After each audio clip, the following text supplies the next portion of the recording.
lang, walang capsule. Tapos half water.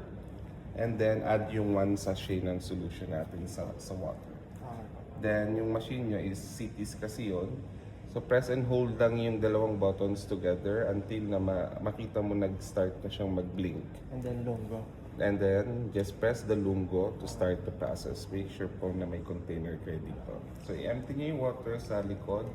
Then right after na maubos na, hugasan nyo lang yung water container, fill up with full water, and then press nyo ulit yung lungo for rinsing procedure naman siya.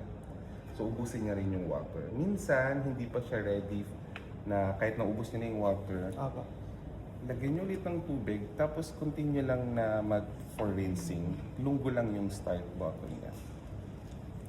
Bali hanggang ano lang po siya, mag-clear na yung water? Pag clear na yung... Pwede na po bang i-stop? Okay, pagkatapos na ng pag naubos niya, tapos ready na to, hindi na siya nagbi-blink, meaning, na-rinse niya na ng maayos yung loob. So, okay na yun. And how much is that, Kuya? 100 po. That comes with 2 solutions inside. And every 6 6 months? months, so good for 1 year maintenance na siya. Okay. Okay, thank you. So, isang solution. Yeah.